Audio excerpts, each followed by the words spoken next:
I don't know about you, but my favorite thing to order at the Carinderia is Utan Bisaya. If you wanna know how to make it, this video is definitely for you. Stick around to see how I make my version of this Visayan staple. Hello and welcome back to my channel. Today I'm going to share with you how I make one of my favorite vegetable soups. It also is my dad's favorite, and it's one of the things I used to order at Carinderias in the Philippines. It's called Utan Bisaya. So without further ado, let's get started. This is really a straightforward vegetable soup, and once you get your vegetable cut and ready to cook, you'll have a dish that's ready in about 5 minutes. Here I have half a squash, which I bought from the local grocery store, and I'm gonna remove the seeds using a spoon. Now I'm going to get my sharpest knife and cut through the skin. Just be careful when you're cutting this because you don't want to injure yourself. It's pretty tough. You can also buy this in the grocery store pre-cut, and the other option is to bake it in the oven for a couple of minutes to soften the squash before cutting it.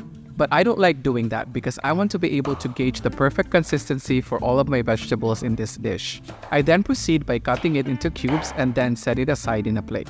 Next, I'm cutting my pre-peeled 1 whole taro into small cubes, about the same size as the squash so that they can cook at the same time. Then I'm peeling about a thumb of the ginger using the back of my spoon, that way I'm not wasting any of the ginger. Then I use my pestle to bruise the ginger to extract its flavor so that it can infuse into the soup. Then I'm cutting red onions into chunks, and you can use any onions you have, but I'd like to use red onions for this just for the added color. Next one would be the tomatoes, and I'm just cutting it into 4 pieces to large chunks just like this. Then I bought 1 pack of okra and I just removed the heads and cut it into half. Another thing I want to bruise is my lemongrass.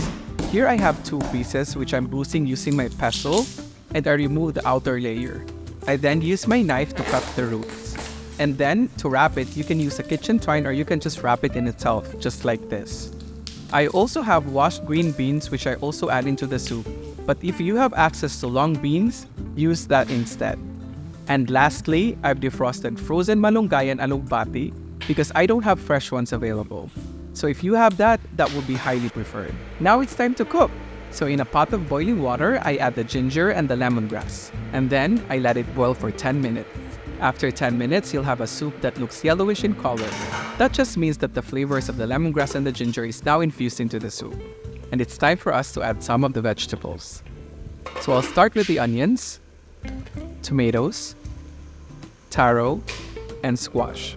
And then I put the lid back and let it cook for 3 minutes. When the timer is up, it's now time to add the green or long beans, as well as the chopped okra.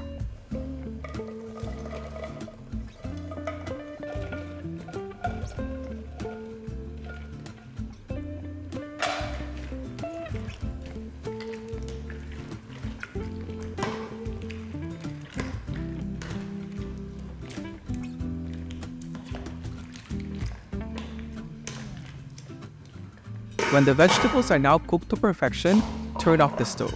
And now it's time to season it with some fish sauce and adjust it to your liking.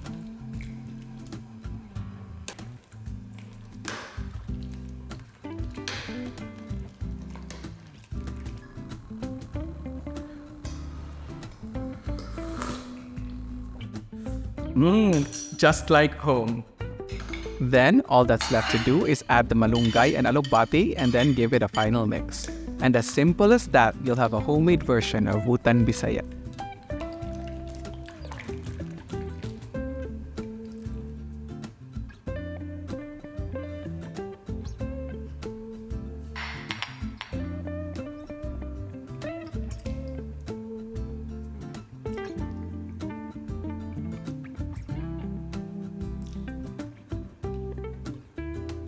Okay, so let's try it.